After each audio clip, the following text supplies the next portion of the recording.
Hello and welcome back to my channel Equine Feather Horsemanship.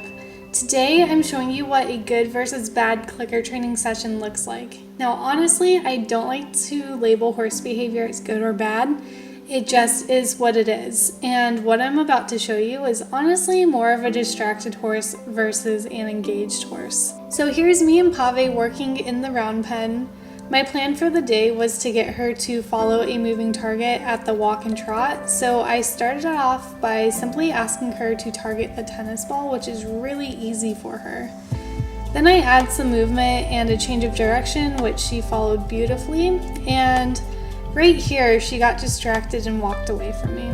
Here I could tell she was getting really antsy because she started trotting on her own, and this was my sign that I was dealing with a really disengaged horse. She came back and targeted the stick, which was great, and honestly looking back I should have asked her to stick with basic targeting here, but I added movement and turning, which was a mistake because I think she really needed help to stay focused. And when I ask more complicated questions like this, she would rather walk away than figure it out when she's distracted like this.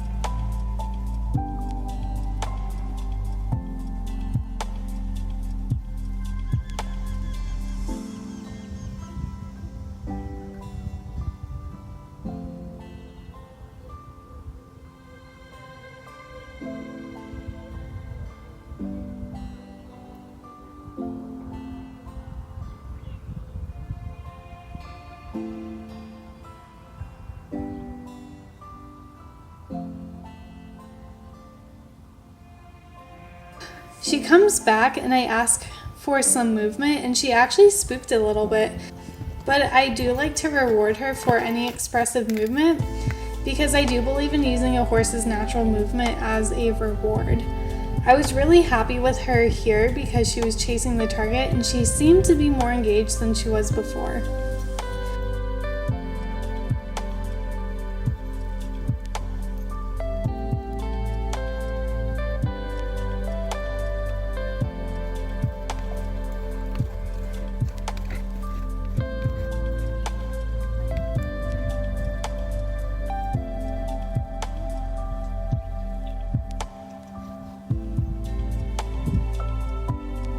So I'll cut the video a little bit so you can just watch how the rest of the session went down.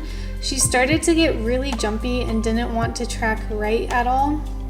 She started running quite a bit, so I waited in the middle thinking that maybe she would just work it out, but as time went on I realized that I needed to end the session and come back to it because she was getting herself more and more worked up.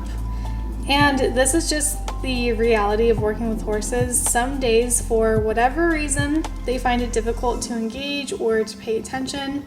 And as a horse trainer, it's my responsibility to be able to read her body language and tell when it's appropriate to keep going or when we're better off ending the session early.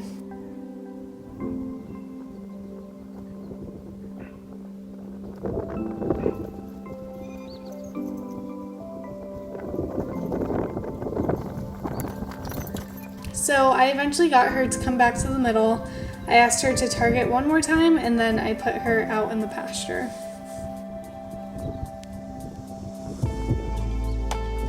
This is us just the very next day and I felt like I was working with a completely different horse. The wind from the previous few days had died down and I could feel Pave was much more engaged in wanting to work with me.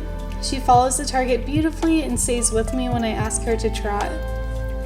This session felt more like we were playing a game, which was a really good thing for her and for me. I was purposefully keeping the target low to the ground.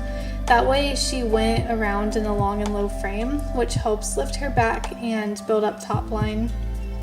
And I'm not sure if you can see in the video, but she got really enthusiastic chasing the target and she would open up her whole mouth and expose her teeth when she was trying to get the target.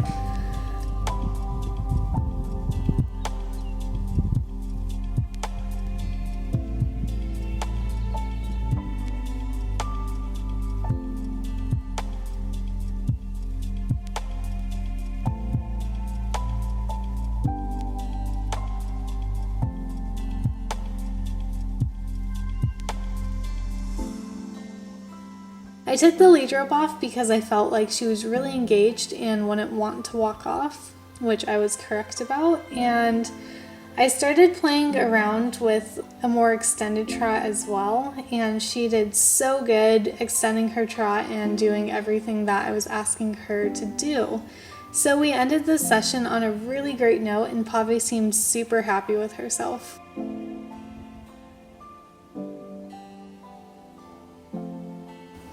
I thought it would be really interesting to compare these two sessions, especially since they were only one day apart. I think it would be really easy to judge me or my horse on the first session I showed you, since overall it was a hot mess.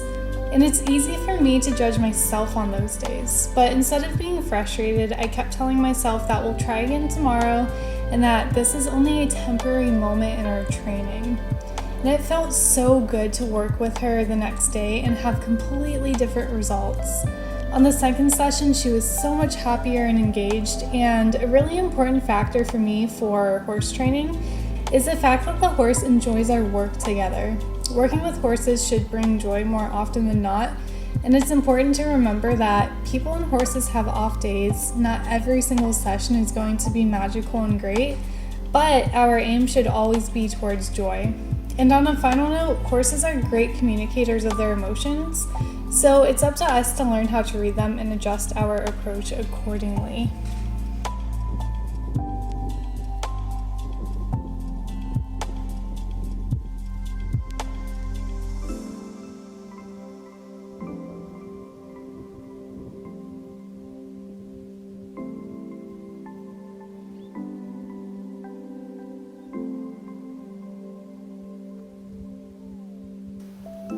If you like this video, then please give it a thumbs up, subscribe to my channel, and comment down below telling me about your clicker training experiences.